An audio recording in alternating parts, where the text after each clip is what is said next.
The morning of September 18th began like any other, in the small Inglewood apartment Destiny Williams shared with her grandmother. The faint sound of gospel music hummed from the kitchen as sunlight pushed through the curtains. Destiny stood in front of the mirror, adjusting the strings on her black hoodie and checking her reflection one last time. She was nervous but excited.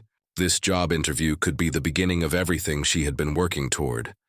Her grandmother reminded her to be safe, to call once she arrived, and to keep her phone close.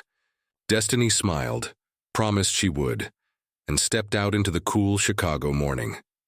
At only 18, Destiny had already learned how to survive in a world that didn't make things easy. Her mother was lost to addiction.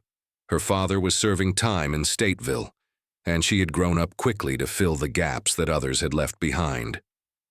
While her friends posted selfies and partied on weekends, Destiny worked long shifts at Walmart and spent late nights watching YouTube tutorials about hairstyling and makeup techniques.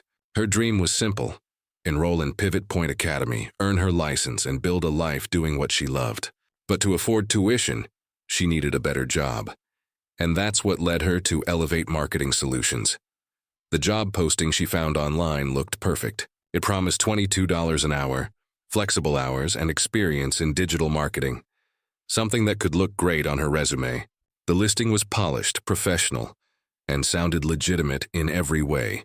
The man who responded to her application, calling himself Mark, spoke confidently and politely. He said he admired her creativity and ambition. He told her that her Instagram, filled with hair transformations and makeup tutorials, was impressive.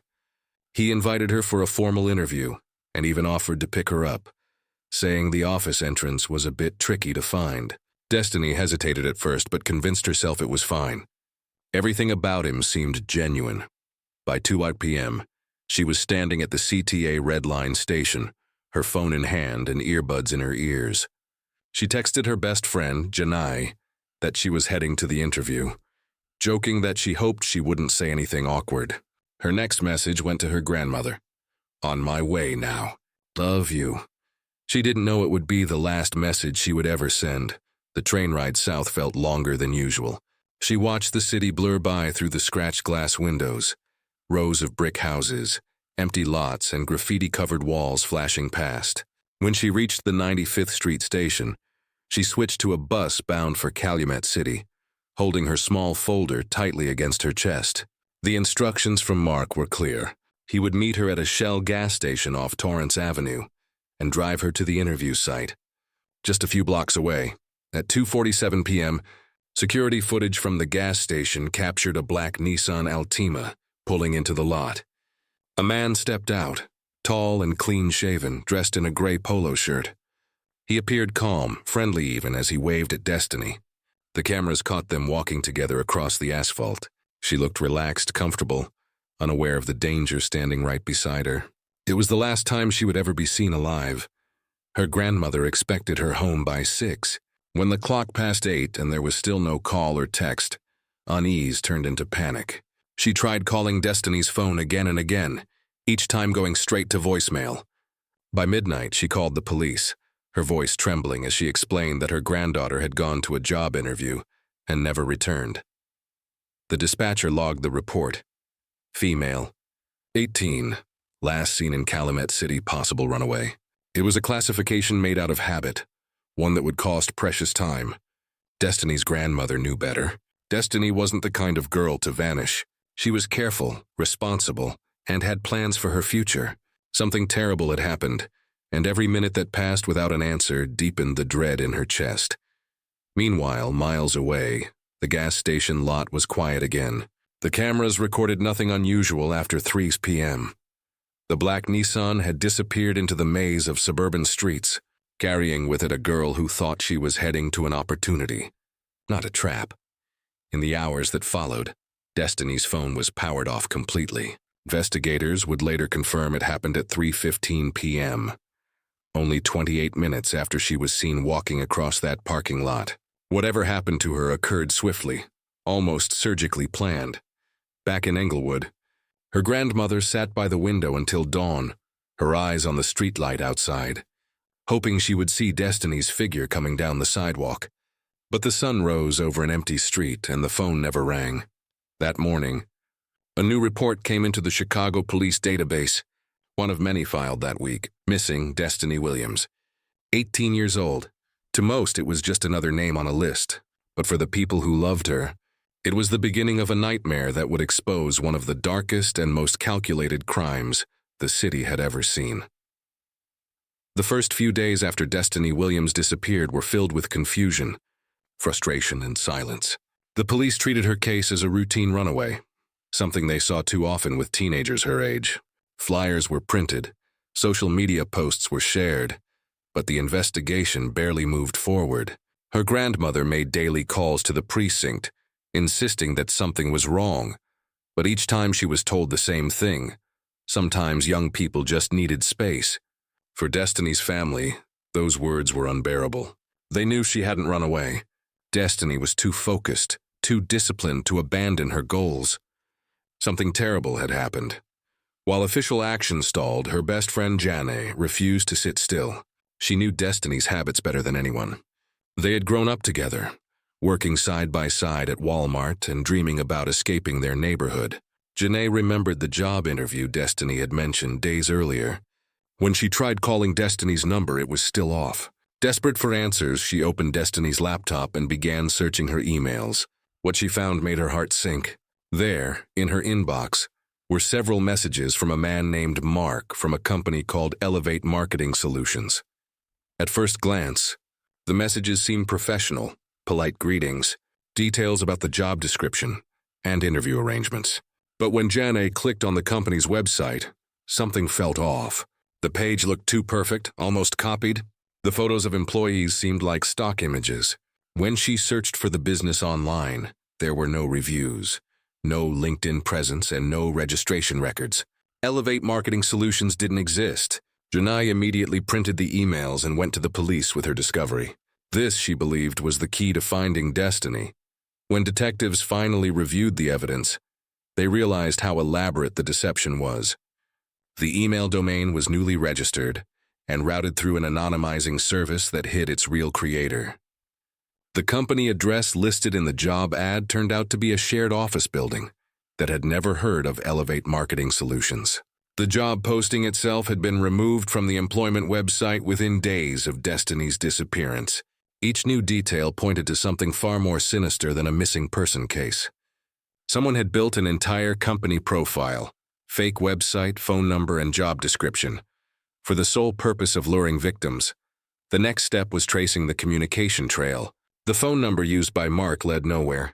It was a prepaid burner phone, activated only days before Destiny first contacted him, and shut off hours after she vanished. But the emails told a different story. Every email leaves behind a digital footprint, an IP address that records the sender's approximate location. Cybercrime analysts followed that trail, tracing the origin of the messages to a public library in Gary, Indiana. Detectives traveled there and obtained the security footage from the dates matching the emails. On the grainy video, they saw him, the man from the gas station surveillance. Tall, clean-cut, calm, sitting at one of the library computers, typing with methodical precision. He visited the library several times over 2 weeks, always using the same terminal, always alone. Investigators froze the footage, zoomed in on his face, and compared it to the gas station images. It was the same man. Now they had a clearer picture of the predator behind the screen, but still no name. They began searching for similar fake job postings and found disturbing patterns. Identical ads, promising high pay, flexible hours, and career advancement, had appeared in Indianapolis, Milwaukee, and Detroit. All linked back to the same fake company name and same library IP address. Destiny, they realized, wasn't the first person targeted. She was simply the one who had answered. Back in Chicago, the pressure on investigators grew. Local news stations began covering the case, showing Destiny's smiling photo and the security footage of her last moments. The public was drawn to her story, a young woman full of hope, gone without explanation. Tips began flooding in, but most led nowhere. Each one, however, added to the picture of a man who operated with chilling precision. A breakthrough finally came when the detectives decided to focus on the car from the gas station video, the black Nissan Altima. The image was blurry, but one camera from a nearby building had captured the vehicle's license plate as it entered the lot. When they ran the plate number through the National Motor Vehicle Database, the result came back to a man named Marcus Patterson, a 34-year-old from Atlanta, Georgia. To the police, that name meant nothing at first. His record was clean, no arrests, no known connection to Chicago. But when they looked deeper, his pattern of travel aligned eerily with the timing of the fake job postings.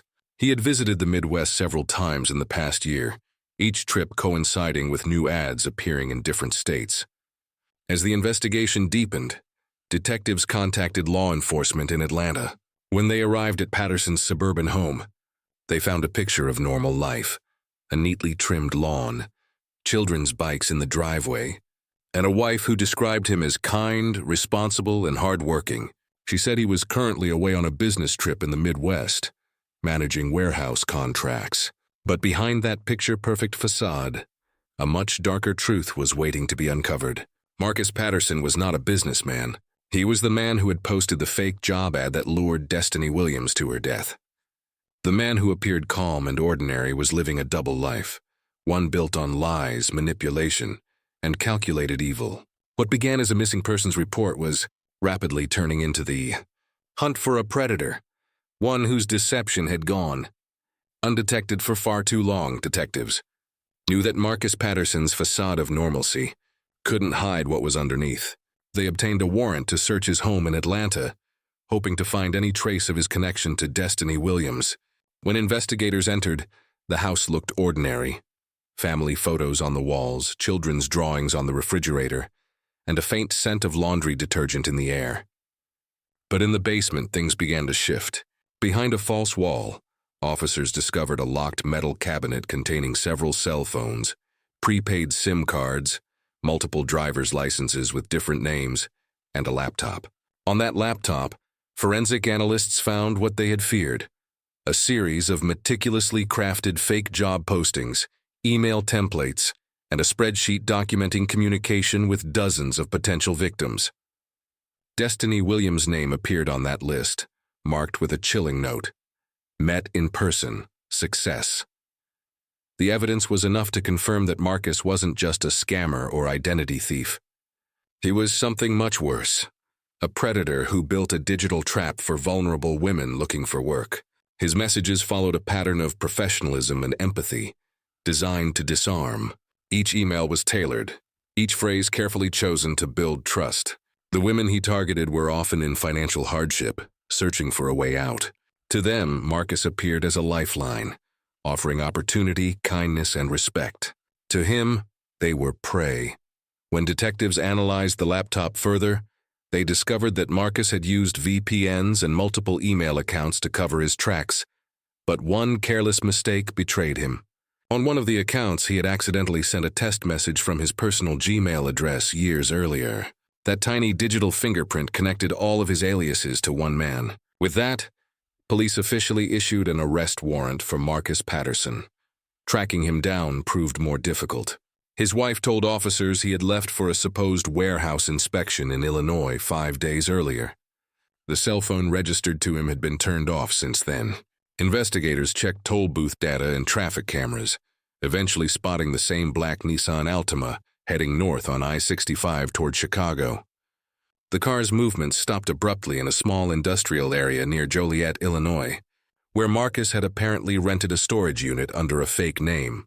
Armed with this information, local police and FBI agents surrounded the storage facility.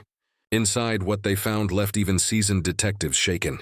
The storage unit contained women's handbags, phones, and pieces of identification belonging to several missing persons reported across multiple states. In one corner, covered with a tarp, they found a blood-stained mattress and heavy-duty plastic bags. DNA tests later confirmed that one of the samples belonged to Destiny Williams. While investigators searched for Marcus, media coverage exploded. The story of Destiny's disappearance and the revelation of the fake job scheme spread across the country. Headlines called Marcus Patterson the career killer. Women everywhere began coming forward, recognizing his messages, his phrasing, even his voice from phone calls.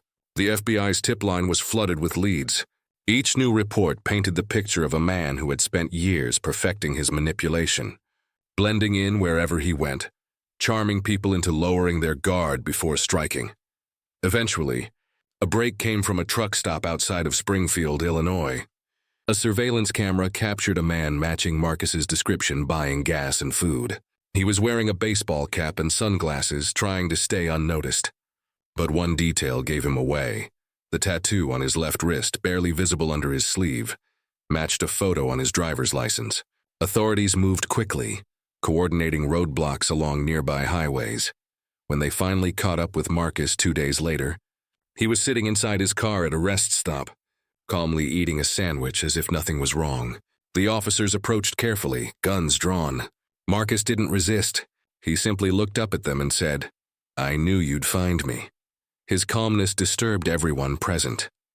There was no panic, no remorse, just a quiet resignation. During questioning, Marcus remained composed.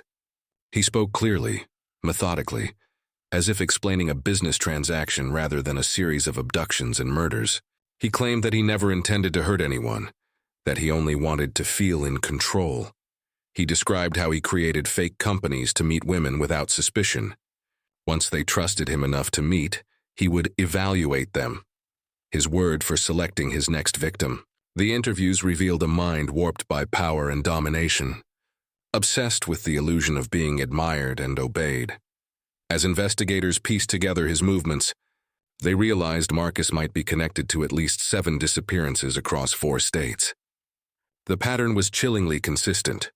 Young women, all seeking new jobs, all last seen heading to interviews arranged through the same company alias. Destiny Williams had simply been the first case to expose his system. While the evidence built against him, Destiny's grandmother sat quietly in the courtroom when Marcus made his first appearance. The man who had taken her granddaughter's life entered in handcuffs, still wearing that same calm, blank expression. Cameras flashed as the judge read the charges: kidnapping, murder, and interstate trafficking. Reporters filled the room, eager for a headline. But to her, he wasn't a headline. He was the reason her granddaughter would never come home. Outside the courthouse, the community gathered, holding candles in Destiny's memory. The sign taped to the front of the courthouse doors read, "Justice for Destiny." Yet even as Marcus faced trial, one haunting truth remained. There could be more victims still out there, women who had fallen into the same trap and were never found. And somewhere deep inside, Marcus seemed to take satisfaction in that uncertainty. It was the last bit of control he still held over the world, a secret he would never fully give up. Marcus Patterson's arrest sent shockwaves through the country, but as the trial date approached, investigators realized the horror they had uncovered was only part of a larger, darker picture. Forensic analysts continued to sift through the evidence found in his storage unit, uncovering layers of digital files, handwritten notes, and audio recordings. What they discovered painted the portrait of a man who had carefully crafted his crimes over the course of years. In one of the recovered journals, Marcus had written page after page describing his methods, how to earn trust, what kind of women to target, and how to maintain complete control without raising suspicion. Each entry was dated, detailed, and methodical, as if he were documenting business procedures rather than human lives. One of the most disturbing discoveries was a series of voice recordings stored on a hidden flash drive inside a coffee can. Each file was labeled with a woman's name. The recordings captured Marcus interviewing his victims under the guise of job assessments, his voice calm and professional while theirs sounded nervous, hopeful, unaware of the danger they were in. The last file bore the name Destiny. In that recording, Destiny could be heard answering questions about her ambitions and family. Her tone was bright, polite, and filled with optimism. The final minutes of the recording cut off abruptly, followed by a faint sound, a chair scraping across the floor, and then silence. Detectives listening to it knew they had just heard the final moments of her life. During the trial, prosecutors built their case around these recordings, Marcus's digital trail, and the overwhelming physical evidence tying him to multiple disappearances. The courtroom was packed for every hearing. Reporters, families of the victims, and curious onlookers filled every seat, their eyes locked on the man sitting at the defense table. Marcus never looked back at them. He sat motionless, his posture perfect, his hands folded neatly in front of him. Even when prosecutors described the gruesome details of how he disposed of his victims, he showed no reaction. It was as if the pain and devastation he caused were stories from another life, one that had nothing to do with him. When Marcus finally took the stand in his own defense, he maintained his unnerving calm. He spoke in a soft, measured voice, claiming he was innocent of the murders but admitting to creating the fake job schemes. He insisted that his only goal had been to help struggling women improve their confidence through mock interviews and training exercises. The room fell silent at his words. The prosecutor quickly reminded the jury that Destiny Williams and several others had never come home after those training sessions. When confronted with photos of the evidence found in his storage unit, Marcus smiled faintly and said, "Those could have been planted. People see what they want to see." But the mountain of proof was impossible to deny. DNA evidence, digital fingerprints, and testimony from cybercrime experts tied him to every part of the operation. His business emails matched the writing style found in his journals. His fingerprint was on the handle of the storage unit door, where Destiny's blood had been found. The jury deliberated for less than 2 hours before returning with their verdict. Guilty on all counts, including first-degree murder, kidnapping, and interstate human trafficking. When the verdict was read, Destiny's grandmother wept openly in the courtroom. The families of other victims embraced, their relief tempered by the sorrow that justice could never truly replace what they had lost. Marcus remained still, eyes forward, as the judge sentenced him to life imprisonment without the possibility of parole. There was no reaction, no apology, not even a flicker of emotion. It was as if he had already accepted this outcome as another calculated step in his twisted narrative. After the sentencing, investigators continued combing through his files, determined to identify the remaining women listed in his spreadsheets. Some were confirmed missing persons. Others were still unaccounted for. The more they looked, the more they realized Marcus had built a nationwide web of deceit that might have claimed far more lives than they initially suspected. FBI agents began coordinating with law enforcement in several states, reopening cold cases that now bore striking similarities to Marcus's methods. Women vanishing after applying for jobs online. The story of Destiny Williams became a turning point. Advocacy groups began pushing for stricter regulations on online job postings, demanding verification systems to protect applicants from predators like Marcus. Her grandmother turned her grief into purpose, starting a foundation called Destiny's Promise, dedicated to teaching young people how to recognize online scams and protect themselves during job searches. Her story resonated with millions, serving as both a warning and a tribute to her memory. But even as the world moved forward, there remained unanswered questions. Some investigators believed Marcus had an accomplice, someone who helped him set up the fake websites and manage the logistics of his schemes. Certain emails were sent at times when Marcus was proven to be elsewhere. When questioned about this, Marcus only smiled and said, "You think I did all of this alone?" The cryptic remark haunted the lead detective, who feared that another predator might still be out there, following Marcus's blueprint. Years later, from inside his maximum security prison cell, Marcus maintained his chilling composure. He granted occasional interviews, speaking in riddles about control, trust, and the fragility of human ambition. "People come to you because they want to believe," he once told a journalist. "All I did was give them what they were already searching for, a reason to trust someone." His words became a grim reminder of how evil could disguise itself in opportunity, and how easily hope could be used as bait. Though Marcus Patterson would spend the rest of his life behind bars, the scars he left behind continued to ripple through every life he touched. For Destiny's family, justice brought no peace, only the cold comfort of knowing her killer could never hurt anyone again. And somewhere deep within that truth lay the most haunting realization of all. Monsters don't always hide in shadows. Sometimes they wear smiles, carry briefcases, and promise you a better future. Months passed after Marcus Patterson's conviction, yet the darkness surrounding his crimes refused to fade. Investigators continued to dig into his past, searching for more victims who might never have been identified.